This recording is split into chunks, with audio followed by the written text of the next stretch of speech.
decision was made, a timeline. It looks like a simple walkway, but you have uh, there they are marked with times with a little bit darker areas that you see, the bars that you see. Okay, I see that. Yeah. That's actually those are actually dates, so that you move from the 1500s to 1865.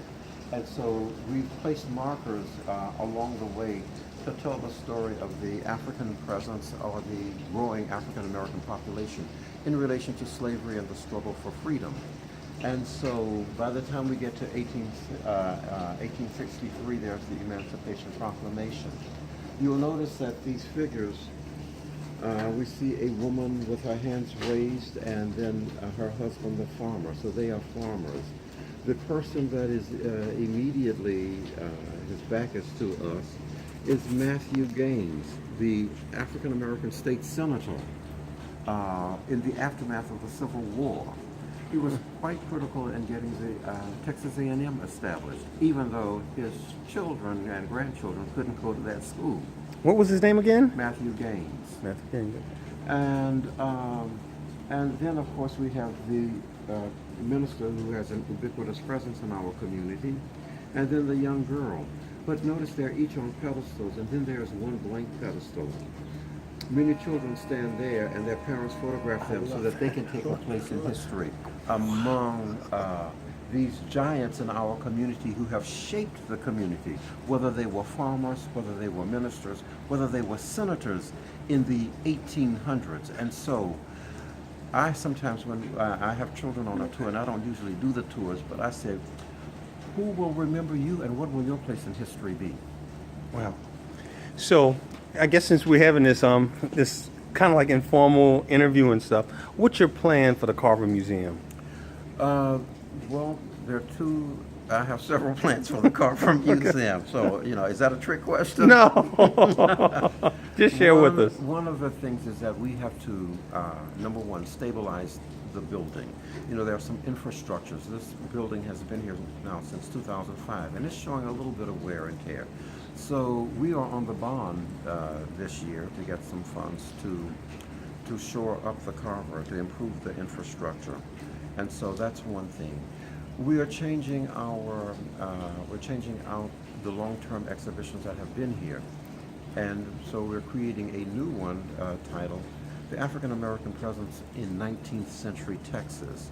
And what we will do is take what is already here, the Juneteenth exhibition, and the one on families that were actually had a significant 19th century presence, but identify the values that those families held that allowed them to play such prominent roles in the development of Austin. But also we're expanding it and putting it on online, and so that we can have a computer in the gallery itself, as well as people going online, and can contribute to telling their family stories. They can come to the Genealogy Center, engage in research on family history or genealogical research, but what they should also be able to do is to move forward and then write those their family stories. So in addition to offering genealogy assistance, I've told Cynthia that we need to have classes on how to write your family stories, those mini narratives that give insight to the values that have persisted over time, from one century to the next, the significance of land ownership and the importance of voting, and the roles that churches have played not only in the spiritual development of their communities, but the socio-political development of this community and the neighborhoods in which the churches exist. And so that's where I want us to go, because when we do that, the community is playing a role in creating the exhibitions. So that's the engagement element of it. That is a significant engagement element of the exhibition. But we are, in addition to that, we've done some field work. My first summer here, we went to West Africa last year, to Ghana, and I went to Ghana again this past summer.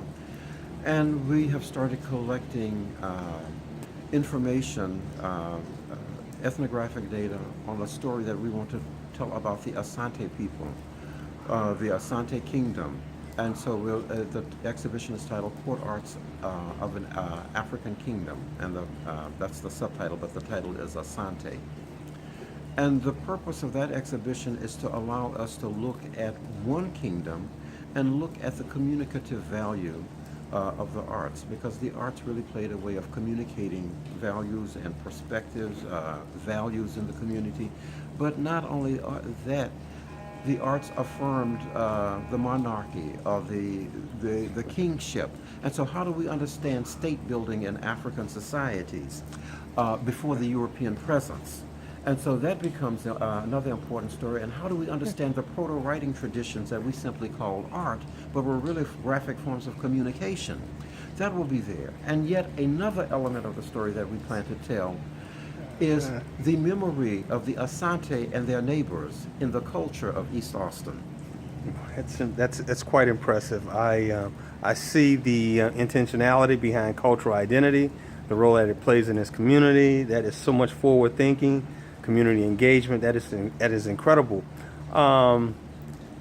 Your assessment of Southern University of New Orleans, its impact. Southern has played a significant role in my own growth and development, and I'm very appreciative for having been able to come to Southern, move through quickly, and get a graduate degree in museum studies. Southern has played a role in my development because after graduating from Southern, I taught at Southern. So I'm awesome. very appreciative of that. I hadn't taught in a while in a institution of higher education, and so affiliating with Southern allowed me not only to go to school and to graduate, but to shore up my teaching practices once again. And so I am, I thought that was the person. I'm sorry. Messed up. But I'm hoping, I want to introduce you to him, but I'm hopeful that I will be able to, as I have in the past, to integrate a life in museums along with teaching. Okay. And so I do enjoy both. So what's your official title here at the Carver Museum? And At the Carver Museum, which is the George Washington Carver Museum, Cultural and Genealogy Center, is a museum that is owned by the city of Austin. So it's a governmental institution, and I am the site manager here, or more specifically, the culture and arts education manager. And so those of us who had museums in the city that are part of the city government have that title. okay. And what days are you open that we can come and visit for visitors? You Total can engagement. come every day of the week except Sunday. And sometimes we're open on Sundays for certain performances. But we're open every day of the week on Thursdays during normal business hours, and on Thursdays we're open in the evening. We're about to start an artist access program here at the museum so that we provide space for artists during after work hours to practice their craft. We have a dance studio. Excuse me. We have a dance studio here. We have a theater, fully equipped theater here on site. And so that's very important. We have meeting rooms so that people can come practice their craft. And then we have a classroom. But I should say that even with this, we're bursting at the seams now. So the space that we're looking at, either in this direction or this direction, we plan to expand and create our education building. That was in the original plans, but that building never was constructed. So we have some work to do here in terms of construction, and so that's what will happen in I guess at some point in the not too distant future. We're on the bond now, Okay. and so. And we receive an allocation so that we can create a master plan or a feasibility study We have to go out, research, ask our community what members of the community what they really wish to see in an education building. Will we have studio space? Will we have classrooms? Or will we have a small theater in that space that will serve as a complement to the theater that we have here?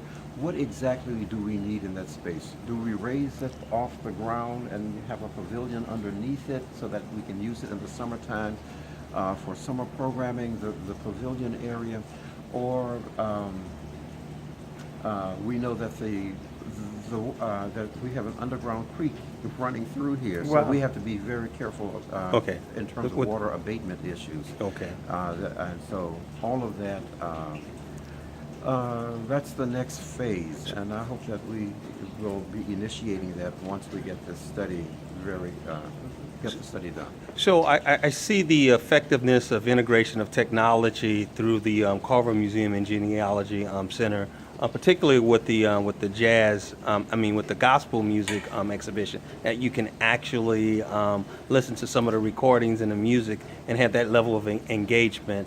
What does it look like with the internet and leveraging the internet and social media? Well, I think, we utilize social media particularly in our public relations, marketing, and communications. It's today in 21st century, you cannot be without social media.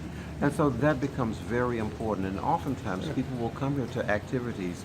We'll take a video clip and send it to friends to let them know what's going on here at the Carver. So I think that it is a way for us to, for people to see us, to read us, to understand us as a dynamic, a place for dynamic engagement.